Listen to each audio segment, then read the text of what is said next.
Selamat datang di Beetle Channel, semoga kita bahagia. Jangan lupa subscribe, like, komen dan share agar channel ini semakin berkembang. Terima kasih. Novel jenius luar biasa. Bab 791 ubah ke gedung negara China. Hideki Yokoi dan kedua putranya sangat membutuhkan uang. Bank dan perusahaan asuransi memaksa mereka untuk menjual properti mereka untuk melunasi hutang mereka. Tanpa uang, Hideki Yokoi bahkan tidak bisa membayar bunganya, dan bank mungkin menyita semua aset mereka. Kunihiko Yokoi dan adiknya telah mencari bukti untuk melawan Kihiko Nakahara. Mereka ingin mendapatkan kembali kendali atas Empire State Building. Bangunan ini dibeli oleh ayah mereka. Tapi saat ini, itu bukan milik mereka. Kunihiko Yokoi dan adiknya harus menghadapi Kihiko Nakahara dan seorang taipan properti New York, Donald Trump. Setelah pasar properti AS jatuh, aset Trump menyusut 2/3. Tapi dia mendapat serangkaian pinjaman untuk menjaga perusahaannya tetap beroperasi. Bunga tahunan untuk pinjamannya lebih dari 200 juta dolar Amerika Serikat. Saat itu, Trump mengancam para bankir itu. Jika Anda semua membuat saya bangkrut, Anda semua tidak akan mendapatkan apa-apa. Bank tidak punya pilihan selain menyerah dan membiarkan dia membayar bunganya nanti. Bagaimana Trump pulih dari kemunduran ini? Salah satu alasannya adalah dia menerbitkan buku-bukunya dan pemulihan pasar properti. Alasan lainnya adalah hak pengelolaan Empire State Building. Kontraknya dengan Kihiko Nakahara menyatakan bahwa jika dia dapat menyingkirkan dua penyewa jangka panjang yang paling menonjol, dia akan memiliki hak pengelolaan penuh atas bangunan tersebut. 50% saham bangunannya akan meningkat nilainya. Empire State Building memiliki masalah manajemen selama bertahun-tahun, dan gedung tersebut kekurangan perawatan. Banyak penyewa tidak senang dengan manajemen. Faktanya, banyak penyewa di World Trade Center dulunya berasal dari Empire State Building. Hal ini menyebabkan nilai Empire State Building turun. Hideki Yokoi dan putra-putranya sangat membutuhkan uang sekarang. Karena itulah anak buah Kirilenko langsung mencari anak Hideki Yokoi, Kunihiko Yokoi. Kunihiko Yokoi sangat gembira ketika mendengar seseorang mendekatinya untuk membeli Empire State Building. Tapi dia juga bermasalah karena dia perlu mendapatkan kembali kendali atas gedung itu sebelumnya dia bisa menjualnya. Feng, sulit bagi kita untuk membeli Empire State Building. Hak pengelolaan gedung itu berantakan. Bangunan ini dibeli oleh Hideki Yokoi, tetapi sekarang, Trump dan perusahaan perwalian Prancis memiliki hak kepemilikannya. Orang Jepang itu tidak ada hubungannya dengan bangunan itu. Tiba-tiba Kirilenko mengalami sakit kepala. Mengapa begitu sulit untuk membeli Empire State Building? Feng Yu tidak berharap Kirilenko menganggapnya serius. Dia hanya ingin Kirilenko pindah dari World Trade Center. Membeli Empire State Building hanyalah saran acak. Kakaki, apakah kamu pernah ke Empire State Building? Saya mendengar itu sudah tua dan rusak. Kabel tergantung dari langit-langit dan jendela tidak bisa menutup dengan benar. Selama badai petir, bangunan akan bocor, dan penuh dengan tikus. Kita perlu banyak berinvestasi dalam renovasi jika kita membeli gedung ini, kata Feng Yu. Terus, ini adalah bangunan ikonik Amerika, dan saya ingin memilikinya. Orang-orang saya telah mengevaluasi bangunan itu, dan jika kami merenovasi bangunan, sewanya akan meningkat. Kami tidak akan membuat kerugian. Kirilenko menjawab dengan keras kepala. Orang Amerika telah menghasilkan banyak uang dari Rusia. Mereka telah mengakuisisi banyak pabrik dan merek Rusia. Kirilenko ingin membalas dendam dan memberitahu seluruh dunia bahwa Rusia juga memiliki taipan. Tentu saja, dia harus memastikan investasi ini tidak akan merugi. Feng Yu berpikir sejenak, hanya ada satu solusi. Kita harus membiarkan semua pihak menyerah dan setuju untuk menjual bangunan itu. Kita harus membuktikan bahwa Hideki Yokoi adalah pemilik sah gedung itu terlebih dahulu. Hideki Yokoi terlilit hutang. Jika Feng Yu dan Kirilenko membuat penawaran bagus untuk bangunan itu, dia pasti akan menjualnya. Dia tidak punya pilihan lain. Bahkan jika dia menolak, bank dan perusahaan asuransi akan memaksanya untuk menjual. Hampir semua aset Hideki Yokoi di Jepang diambil alih oleh bank, dan dia masih berutang banyak uang kepada bank. Bank-bank itu memantau aset Hideki Yokoi di luar negeri dengan cermat. Feng Yu curiga bahwa kepemilikan Empire State Building dialihkan untuk mencegah bank mengambilnya kembali. Hideki Yokoi seharusnya berpikir untuk memindahkan gedung ini kepada putra-putranya. Tetapi Kunihiko Yokoi ikut campur dan mengambil alih kepemilikan melalui cara curang. Kemarahan Hideki Yokoi hanyalah kepura-puraan. Dia tidak bisa memberitahu orang lain bahwa dia menurunkan asetnya untuk menghindari bank agar tidak memilikinya. Setelah Hideki Yokoi dibebaskan dari penjara, dia bisa mengajukan kebangkrutan. Dia sudah berusia 80-an ketika dia dibebaskan, dan itu tidak ada bedanya. Orang Jepang memiliki nilai-nilai keluarga yang kuat. Semua taipan Jepang ingin meninggalkan sesuatu untuk anak-anak mereka. Bahkan ketika bisnis Hideki Yokoi gagal, dia masih ingin meninggalkan warisan untuk anak-anaknya. Ini juga baginya untuk melakukan comeback. Juga, Kiko Nakahara adalah putrinya dari salah satu gundiknya. Karena itulah Hideki Yokoi harus melangkah maju dan mengambil kembali kepemilikan gedung tersebut. Ini akan menjadi kesepakatan terbaik untuknya. Tidak ada gunanya jika dia membiarkan seseorang mengelola gedung, dan dia hanya mendapat potongan dari sewa. Ada juga kemungkinan Kiko Nakahara mencoba mengambil alih asetnya. Tapi apapun alasannya, Hideki Yokoi adalah satu-satunya orang yang bisa menyelesaikan masalah ini. Hideki Yokoi masih di penjara. Anak buah saya telah menghubungi putra sulungnya, Kunihiko Yokoi. Dia adalah penerus sah dari asetnya, kata Kirilenko. Kirilenko juga berharap dia bisa berbicara dengan Hideki Yokoi. Saya pikir kita hanya bisa berbicara dengan Hideki Yokoi dan melihat apakah dia ingin meninggalkan warisan untuk keluarganya. Terserah dia. Jika dia pintar, dia harus tahu apa yang harus dilakukan. Saudara Ki, serahkan ini padaku. Saya akan meminta seseorang untuk berbicara dengannya. Kita akan membeli gedung ini. Kantor cabang Jianlebao di AS telah membeli satu lantai kantor di Empire State Building di masa lalu. Tapi kemudian diubah menjadi sewa. Hanya 2 tahun yang lalu, Jianlebao membeli 26 lantai sebuah bangunan di Fifth Avenue. Jianlebao berhasil menembus pasar AS. Selama pemilihan presiden 2 tahun lalu, mereka mensponsori minuman mereka kepada istri para kandidat, dan itu muncul dalam gambar kurang dari New York Times lebih besar dari.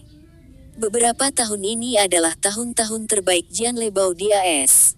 Mereka memanfaatkan perang antara Coca-Cola dan Pepsi untuk mengamankan pangsa pasar. Tetapi karena masalah mereka di China pada tahun-tahun berikutnya, mereka harus menarik diri dari pasar AS. Feng Yu memutuskan untuk menghapus semua penyewa di Empire State Building setelah dia membelinya. Dia akan memilih penyewa baru dan akan menjadikan gedung ini sebagai titik berkumpulnya perusahaan-perusahaan China. Dia akan meminta Jianlebao untuk kembali ke gedung ini. Dia bahkan mungkin bisa membuat beberapa kesepakatan bisnis dengan Jianlebao. Dia juga akan mengizinkan Wind and Rain Electronics, Wind and Rain Home Appliances, Dell, untuk mendirikan kantor cabang di AS. Dia ingin mengganti nama Empire State Building menjadi China State Building. Bab 792 Keputusan Donald Trump adalah mitra Kiko Nakahara di Empire State Building. Dia akhirnya mendapat kesempatan untuk memiliki gedung itu. Donald sangat menyukai Empire State Building. Itu adalah mimpinya untuk memiliki gedung ini. Dia mendirikan perusahaan pengelola, khususnya untuk gedung ini, dan membeli 50% saham gedung itu dari Kiko Nakahara. Kiko Nakahara ingin dia mengeluarkan 2 penyewa jangka panjang, dan dia memikirkan cara untuk mendapatkan keuntungan darinya. Bos, seorang pria mencarimu. Dia bilang dia Feng Yu, direktur Microsoft. Sekretaris itu melaporkan. Mengapa Direktur Microsoft mencari saya? Tetapi Donald tidak menolak Feng Yu dan meminta sekretarisnya untuk mengizinkannya masuk. Seorang pria muda memasuki kantornya, dan Donald berjalan melewatinya. Dia tidak melihat orang lain. Pemuda ini adalah Direktur Microsoft. Kapan Microsoft memiliki direktur muda seperti itu? Donald, senang bertemu denganmu. Saya Feng Yu dari Tiongkok. Saya memiliki beberapa saham di Microsoft dan merupakan salah satu direkturnya. Feng Yu melambai ke Donald tetapi tidak menawarkan jabat tangan. Feng Yu telah mendengar bahwa Donald tidak suka berjabat tangan dengan orang asing. Taipan Property ini merupakan salah satu calon presiden pada pemilu 2000. Tapi dia mengundurkan diri karena dia tidak ingin berjabat tangan dengan orang asing. Inilah mengapa Feng Yu tidak menjabat tangannya. Dia tidak ingin membuat Donald tidak menyukainya. Senang bertemu denganmu, Feng. Saya mendengar orang Cina suka minum teh. Saya hanya punya teh Inggris di sini. Apakah baik-baik saja denganmu? Donald merasa lebih nyaman ketika Feng Yu tidak mengulurkan tangannya untuk berjabat tangan. Aku baik-baik saja dengan apapun. Aku tahu. Anda berasal dari China, dan Anda pasti menyukai Jian Lebao, bukan? Saya juga suka minuman ini. Itu membuat saya tetap energi. Donald meminta sekretarisnya untuk membawakan 2 botol Jian Lebao. Feng Yu terkejut. Jian Lebao lebih sukses dari yang dia harapkan di AS. Bahkan Donald tahu tentang merek ini. Namun kesuksesan Jian Lebao telah menutupi banyak masalah mereka. Ini adalah merek Cina yang populer, dan Feng Yu tidak bisa mendapatkannya. Dia memutuskan untuk melihat apakah ada cara untuk bekerja sama dengan mereka setelah dia membeli Empire State Building. Setelah menyesap Jian Lebao, Donald bertanya, Feng, apakah ada yang kamu butuhkan dariku? Donald penasaran dengan kunjungan Feng Yu. Dia adalah seorang Taipan Property yang sukses di masa lalu, dan dia berada di titik terendah sekarang. Apakah Feng Yu di sini untuk menjual produk Microsoft? Apakah Microsoft mengembangkan beberapa perangkat lunak manajemen properti? Donald, saya dengar Anda sedang mengelola Empire State Building sekarang. Feng Yu tersenyum. Kiko Nakahara telah menyerahkan hak pengelolaan Empire State Building kepada Donald karena dia membutuhkannya untuk membantunya mengusir 2 perusahaan properti jangka panjang keluar dari gedung. Dengan cara ini, dia akan memiliki kendali penuh atas bangunan tersebut. Donald menyipitkan matanya dan menatap Feng Yu. Feng, Microsoft ingin menyewa ruang kantor di Empire State Building. Kantor pusat Microsoft berada di Washington. Mereka pindah ke New York. Mengapa mereka melakukan itu? Mereka tidak perlu berada di dekat pusat keuangan karena tidak menguntungkan bisnis mereka. Ini bukan Microsoft. Ini aku. Saya ingin membeli Empire State Building. Apa? Dia ingin membeli Empire State Building. Donald menatap Feng Yu di matanya, dan dia menyadari bahwa Feng Yu serius. Bapak, Feng, saya pikir Anda salah. Saya tidak memiliki Empire State Building. Itu milik orang Jepang, Tuan Hideki Yokoi. Donald menjawab dengan tenang. Feng Yu tertawa. Bapak, Donald, karena saya datang ke sini untuk mencari Anda, itu berarti saya tahu bangunan ini bukan milik Hideki Yokoi. Saya tahu Anda juga menyukai gedung ini. Tapi sejujurnya, tidakkah menurutmu bangunan ini terlalu tua? Hal ini juga terlalu mahal. Mengapa Anda tidak mengarahkan pandangan Anda pada bangunan lain? Donald meminta Feng Yu kembali. Lalu kenapa kamu ingin membeli Empire State Building? Menara kembar jauh lebih baik. Anda adalah direktur Microsoft, dan Anda kaya, bukan? Mengapa Anda tidak membeli sesuatu yang lebih mahal? Karena saya tidak suka desain menara kembar. Saya pikir Empire State Building terlihat lebih baik. Donald terdiam.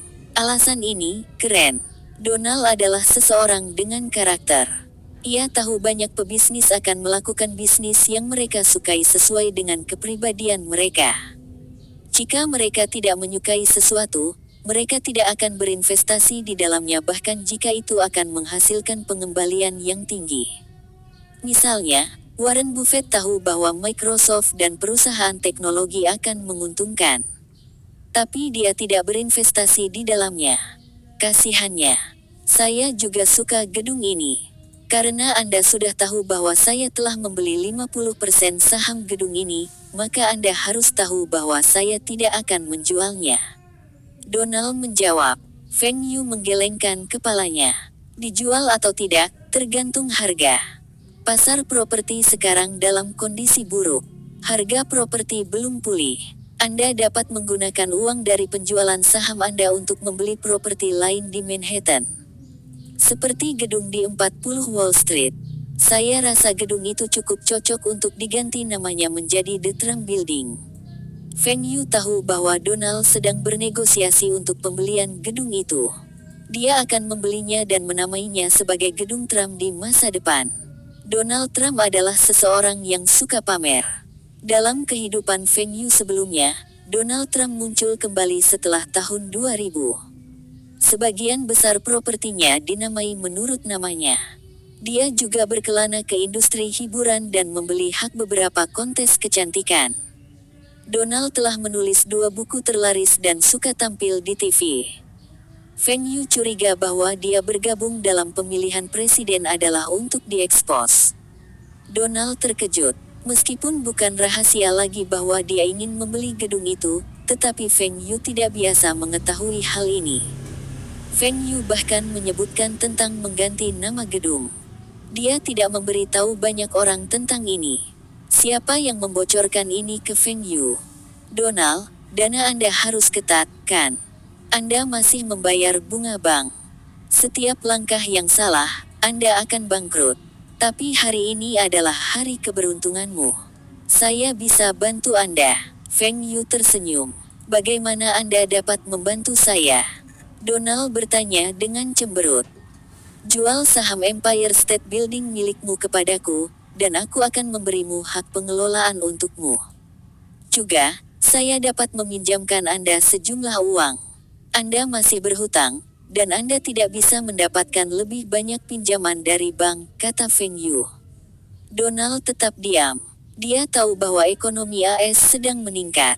Dia bisa tahu dari pasar saham. Harga properti akan segera pulih. Ini adalah kesempatan terbaik untuk memasuki pasar properti. Tapi dia tidak punya uang. Jika Donald menjual sahamnya, dia akan memiliki cukup dana untuk berinvestasi di properti lain dan kembali lagi. Di sisi lain, memiliki Empire State Building adalah mimpinya. Ini adalah keputusan yang sulit. Bab 793 Kameda Masao Feng Yu tidak terburu-buru. Dia menyesap tehnya perlahan dan menunggu Donald membuat keputusan.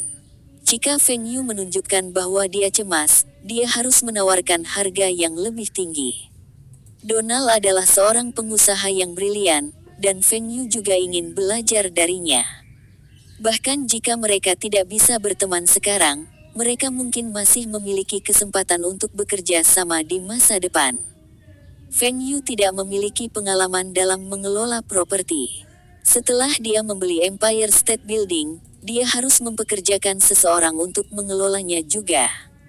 Bukan ide yang buruk untuk membiarkan Donald mengelola gedung untuknya karena dia telah berkecimpung dalam bisnis properti selama bertahun-tahun. Berapa yang kamu tawarkan? Saya hanya memiliki 50% saham. Bagaimana Anda akan membeli 50% lainnya? Tanya Donald. Feng Yu tertawa. Itulah masalah saya. Hak pengelolaan hanya akan diberikan kepada Anda. Itu akan seperti Anda memiliki gedung itu juga. Donald menggelengkan kepalanya. Kamu tidak mengerti. Sebagian besar Empire State Building disewakan kepada 2 perusahaan properti. Mereka mendirikan perusahaan manajemen untuk mengelola Empire State Building. Tidak akan mudah untuk mendapatkan kembali hak pengelolaan dari mereka. Aku tahu kamu punya cara untuk mengusir mereka, kan? Dengan cara ini, nilai saham Anda akan meningkat. Juga, setelah membeli gedung, saya akan merenovasi interior dan eksterior. Ini akan lebih mudah untuk dikelola daripada sebelumnya. Anda akan menghasilkan banyak uang. Feng Yu tertawa. Jika Empire State Building diikat dengan sewa jangka panjang kedua perusahaan, tidak ada gunanya bagi Feng Yu untuk membelinya. Feng Yu tidak akan bisa menghasilkan uang dari gedung itu dan tidak bisa mengganti namanya menjadi China State Building. Feng Yu bermaksud untuk membiarkan Donald mengelola operasi sehari-hari di gedung itu, tetapi Kirilenko dan dia akan memiliki kendali keseluruhan atas gedung itu. Meskipun ini akan meningkatkan harga pembelian Empire State Building, mereka dapat menghasilkan lebih banyak uang dalam jangka panjang. Pemulihan pasar properti AS akan terjadi dalam 1-2 tahun lagi. Investasi ini tidak akan menimbulkan kerugian. Jika masalah ini, saya dapat membantu Anda. Anda menyebutkan bahwa Anda akan meminjamkan saya sejumlah uang. Donald memandang Feng Yu dengan serius. Betul sekali. Saya juga dapat memberitahu Anda sesuatu tentang saya. Saya adalah pemegang saham Microsoft terbesar ketiga setelah Bill dan Paul. Anda bisa pergi dan mencari tahu. Feng Yu menggunakan statusnya sebagai pemegang saham Microsoft untuk membujuk Donald. Donald terkejut. Feng Yu adalah pemegang saham ketiga Microsoft. Itu berarti kekayaan bersihnya lebih dari 2 miliar dolar Amerika Serikat. Feng Yu ini seharusnya tidak memiliki masalah untuk membeli Empire State Building. Berapa banyak yang bisa kamu pinjamkan padaku? Donald sangat bersemangat, tetapi nada suaranya masih tenang. Berapa banyak yang Anda butuhkan? Feng Yu bertanya kembali. Mata Donald melebar. Apakah itu berarti Feng Yu akan meminjamkan saya sebanyak yang saya inginkan? 50 juta dolar Amerika Serikat. Donald mengatakan jumlah yang signifikan. Harga pasar Empire State Building sedikit lebih dari 50 juta dolar Amerika Serikat. Tentu saja, jika kedua penyewa itu tidak ada, nilainya akan berlipat ganda setelah renovasi. Donald yakin bahwa dia akan meningkatkan nilai Empire State Building menjadi lebih dari 100 juta setelah setahun. Feng Yu memandang Donald dan melihatnya mengerutkan kening. Dia tersenyum dan menjawab, tentu, betulkah? Itu hebat. Donald mengira Feng Yu akan menolaknya. Dia tidak berharap Feng Yu langsung setuju. Tapi ini jumlah yang besar. Jika saya menagih Anda bunga bank saat ini, itu akan sangat tinggi. Saya akan menawarkan Anda alternatif. Saya akan meminjamkan Anda 50 juta dolar Amerika Serikat ini selama 5 tahun. Selama 5 tahun ini, perusahaan Anda akan membantu saya mengelola Empire State Building sebagai bunga untuk jumlah yang saya pinjamkan kepada Anda. Apa kamu setuju? 5 tahun sudah cukup bagi Feng Yu untuk melatih seseorang dalam manajemen properti. Bahkan jika itu adalah lulusan baru, dia akan memiliki pengalaman yang cukup. Donald akan mengelola Empire State Building, tetapi pada kenyataannya, akan lebih sulit baginya untuk memilikinya di masa depan. Donald memandang Feng Yu sebentar. Saya ingin mempertahankan 5% dari saham gedung ini. Dia tidak ingin menyerah pada bangunan. Ini adalah mimpinya. Tetapi Feng Yu bersedia meminjamkannya 50 juta, dan dia tidak perlu menjual semua sahamnya di gedung itu untuk mengumpulkan dana. Tidak masalah. Tetapi Anda harus membayar bagian Anda untuk renovasi gedung. Anda ingin menyimpan sebagian saham, maka Anda harus membayar harganya. Feng Yu tidak keberatan membiarkan dia memiliki 5%. Bagaimanapun, itu hanya 5%, dan Feng Yu bisa membeli kembali saham itu dengan paksa di masa depan. Oke, itu diselesaikan kemudian. Saya akan memastikan kedua pembuat owner pindah dalam waktu 3 bulan. Tapi saya harap kita bisa menandatangani perjanjian rahasia. Itu juga yang saya inginkan. Saya akan membeli saham Anda dan mentransfer 50 juta dolar Amerika Serikat ke rekening Anda 3 bulan kemudian. Kameda Masao berada di penjara di Tokyo hari ini. Dia tidak ada di sana untuk mengunjungi teman manapun. Dia ada di sana untuk menyampaikan pesan dari Feng Yu kepada seseorang di rumah sakit penjara. Hideki Yokoi berada di ranjang rumah sakit. Meski menjalani hukuman, dia tidak perlu tinggal di sel bersama orang lain. Tapi gerakannya terbatas pada kompleks rumah sakit ini. Dia masih harus menjalani hukuman lebih dari 1 tahun penjara. Hideki Yokoi, seseorang di sini untuk menemuimu. Seorang sipir memasuki bangsal Hideki Yokoi. Hideki Yokoi mengerutkan kening. Dia pikir itu adalah anggota keluarganya yang mengunjunginya, dan ada masalah dengan perusahaannya. Hideki Yokoi mengangguk, dan Kameda Masao masuk bersama sipir. Hideki Yokoi dirawat dengan baik di penjara karena keluarganya telah menggunakan koneksi mereka. Dia tidak pernah berpikir untuk melarikan diri. Bahkan jika dia ingin melarikan diri, dia sudah terlalu tua. Itu sebabnya dia memiliki lebih banyak kebebasan. Hideki Yokoi mengerutkan kening saat dia melihat pria yang masuk. Dia belum pernah bertemu dengannya sebelumnya. Apakah dia barang baru yang disewa oleh putranya? Bajingan. Perusahaan ini diambang penutupan, dan kami berutang begitu banyak uang. Dia seharusnya mem-PHK staf dan tidak merekrut staf baru. Bapak, Hideki Yokoi. Nama saya Kameda Masao. Saya mewakili Tuan Feng Yu untuk menawarkan Anda kesepakatan bisnis. Hideki Yokoi bingung. Siapa Kameda Masao dan Feng Yu? Juga, kesepakatan bisnis apa yang dia bicarakan? Siapa yang mau berbisnis dengannya dalam keadaannya saat ini? Bapak, Hideki Yokoi, akan bermanfaat bagi keluarga Anda jika Anda berbisnis dengan kami. Tubuh Anda tidak akan bertahan lebih lama lagi. Jika Anda meninggal sebelum rencana Anda berhasil, maka keluarga Anda tidak akan memiliki kesempatan untuk kembali ke kejayaannya. Kedua putra Anda pasti tidak akan memiliki kesempatan. Kameda Masao berkata dengan santai. Mata Hideki Yokoi menjadi cerah. Apa maksud pria ini? Apakah dia tahu sesuatu? Saya ingin berbicara dengan pria ini secara pribadi, kata Hideki Yokoi. Sipir berpikir sejenak dan keluar. Hideki Yokoi adalah seorang Taipan, dan bahkan dia dirawat di rumah sakit penjara. Dia memiliki hak istimewa. Bapak, Kameda, apa maksudmu?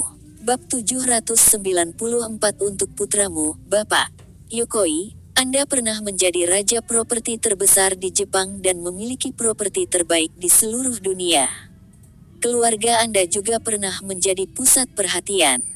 Namun beberapa tahun lalu, ekonomi Jepang runtuh. Pasar saham dan properti sangat terpengaruh, dan harga jatuh.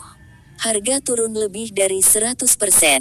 Semakin kaya Anda, semakin banyak kerugian yang Anda alami. Kameda Masao berkata sambil tersenyum. Hideki Yokoi pernah berdiri di puncak piramida dan berada di luar jangkauan Kameda Masao. Tapi sekarang, dia adalah seorang lelaki tua yang terbaring di ranjang rumah sakit. Meski tidak bangkrut, aset keluarganya menyusut. Di sisi lain, Kameda Masao telah menjadi multijutawan dan merupakan pemimpin industrinya. Apakah kamu di sini untuk mengejekku? Hideki Yokoi bertanya. Tidak, sejujurnya, aku mengagumimu. Anda dapat memiliki properti di seluruh dunia, dan saya harus belajar dari Anda. Tapi saat ini, semua aset Anda di Jepang disita oleh bank, dan semua keuntungan dari perusahaan Anda diambil oleh kreditur Anda. Keluarga Yokoi mungkin tidak runtuh, tetapi putra Anda tidak memiliki kesempatan untuk menjadi kepala keluarga. Ini adalah nasib sebuah keluarga di mana hanya satu orang yang menghidupi anggota keluarga lainnya. Untuk membuat keluarga menjadi kuat, Hideki Yokoi mengikat semua kerabatnya. Tetapi pada akhirnya, kendali atas keluarga mungkin jatuh ke tangan orang lain. Karena kamu tahu keluargaku tidak baik-baik saja, mengapa kamu masih ingin berbisnis denganku? Bahkan jika saya bisa mendapat untung darinya, bank akan tetap mengambilnya. Apa yang bisa saya tinggalkan untuk anak-anak saya? Kiko Nakahara adalah putrimu. Sayang sekali dia tidak mengikuti nama keluargamu, Yokoi. Anda telah menyerahkan semua aset luar negeri Anda kepadanya, tetapi apakah Anda sudah mempertimbangkan perasaan putra Anda? Saya pikir Anda juga ingin meninggalkan beberapa aset untuk putra Anda agar mereka kembali. Tetapi bagaimana jika Kiiko Nakahara tidak ingin mengembalikan uang itu kepada putra Anda? Tangan kurus Hideki Yokoi mengepalkan spray putih dengan erat. Ini adalah kekhawatiran terbesarnya. Tapi dia belum mati. Tidak ada yang bisa mengambil uangnya darinya. Itu berarti Anda memiliki cara untuk membantu saya meninggalkan aset saya untuk anak-anak saya. Tentu saja, berdasarkan perjanjian hipotek Anda dengan bank, properti, perusahaan, dan aset pribadi Anda disita oleh bank. Bank akan segera mengetahui bahwa beberapa aset Anda telah dipindahkan secara ilegal. Saya punya cara untuk meninggalkan sejumlah uang kepada kedua putra Anda secara legal. Tapi saya perlu Anda membujuk Kiiko Nakahara untuk menjual Empire State Building kepada kami dan menghentikan semua pemindahan aset secara ilegal. Kata Kameda Masao. Oh, bagaimana kamu akan melakukan itu? Orang yang meminta saya untuk berbicara dengan Anda adalah pasangan saya. Kami memiliki perusahaan bernama Six Sense. Saat ini, perusahaan tersebut terdaftar di Nasdaq, dan nilai pasar perusahaan kami kemarin lebih dari 2 miliar dolar Amerika Serikat. Kameda Masao juga tidak menyangka saham Six Sense akan naik sebanyak itu. Pertumbuhannya bahkan lebih dari pangsa internet dan teknologi itu. Dia akhirnya mengerti mengapa Feng Yu mengatakan mereka telah membuat kerugian dari daftar tersebut.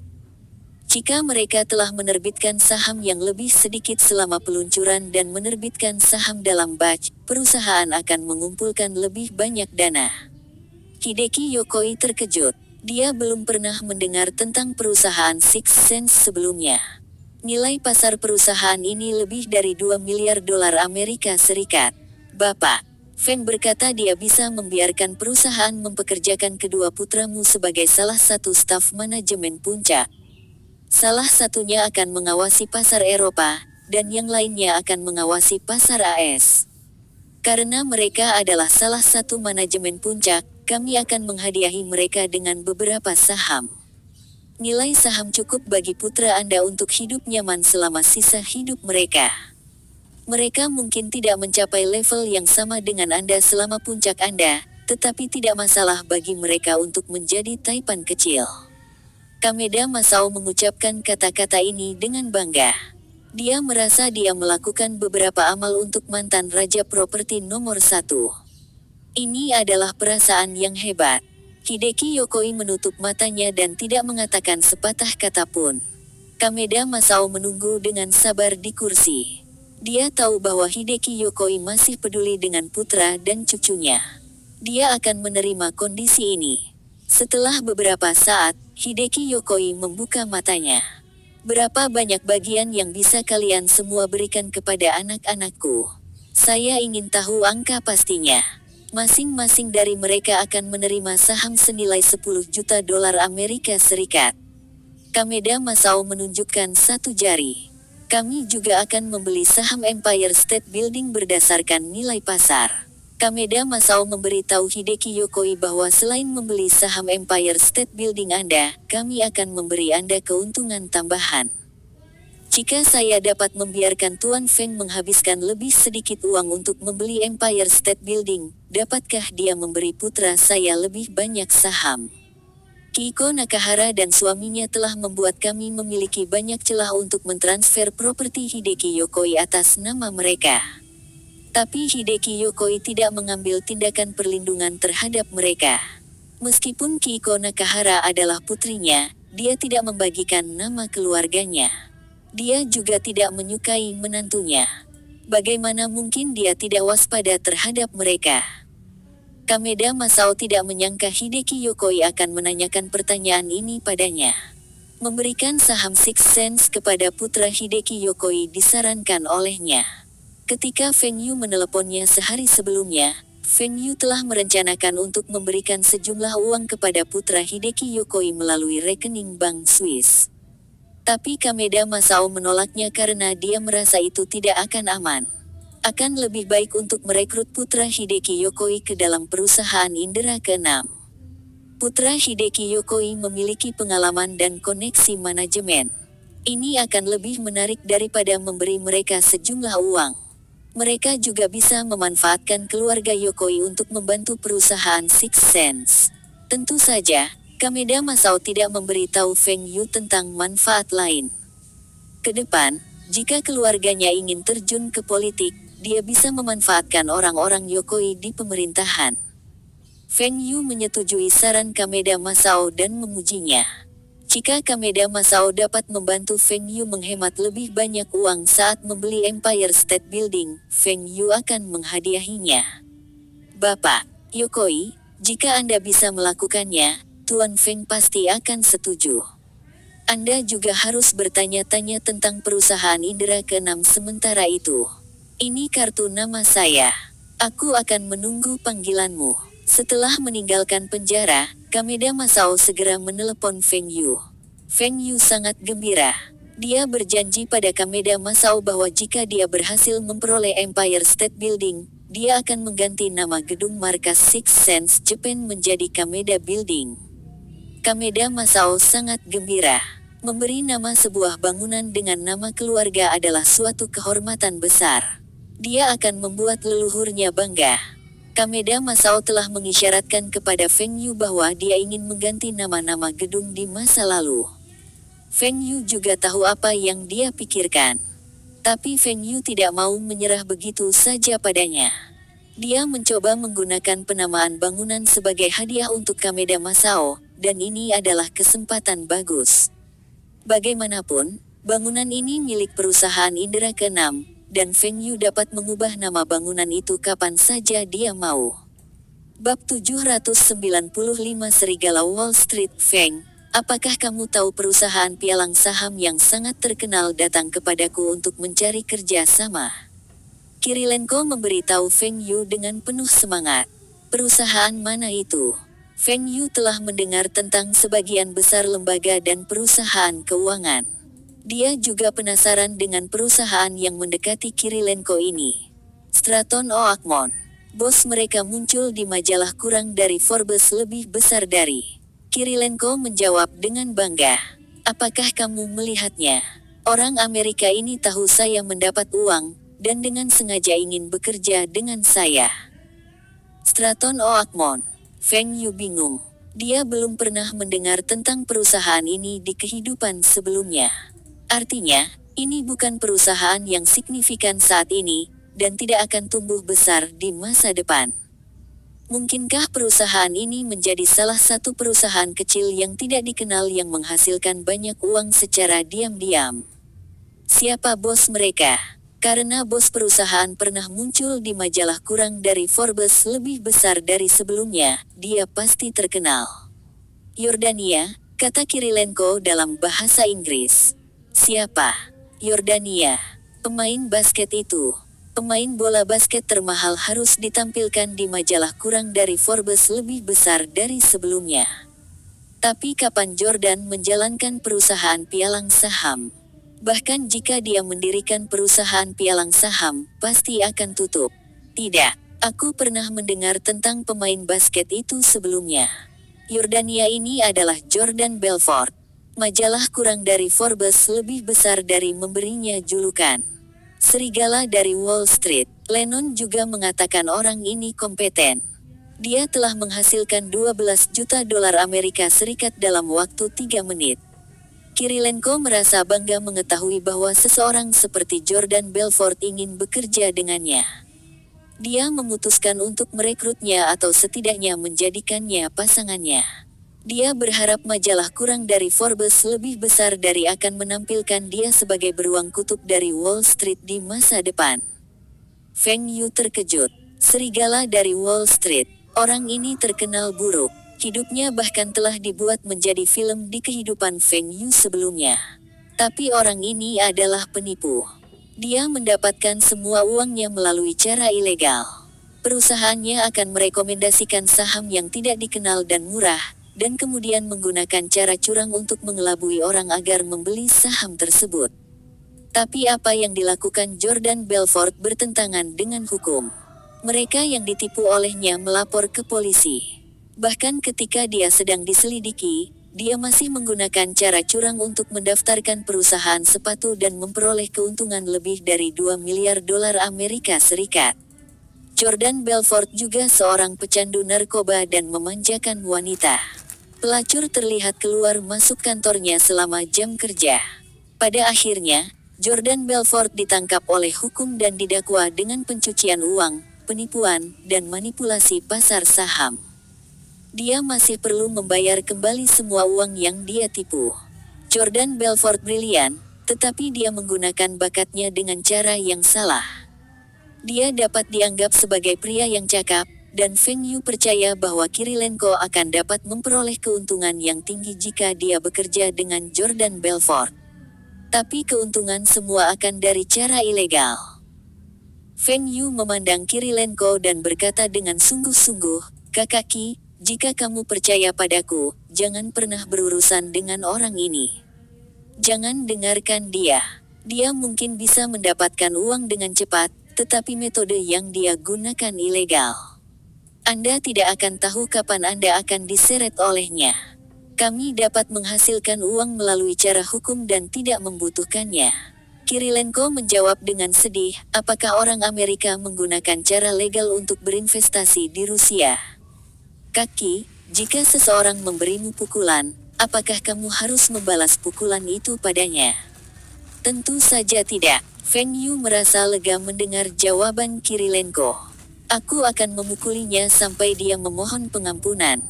Kirilenko menjawab dengan bangga. "Feng Yu, sial. Aku lupa dia orang Rusia. Kakaki, apakah kamu ingin menjadi seseorang yang kamu benci? Anda membenci orang Amerika yang menggunakan cara ilegal untuk mendapatkan uang dari Rusia. Tetapi jika Anda sama dengan mereka, apa yang akan Anda katakan kepada anak-anak Anda jika mereka bertanya kepada Anda di masa depan? Kami juga dapat mengambil alih pasar keuangan AS melalui cara normal. Mengapa kamu ingin membuat masalah untuk dirimu sendiri?"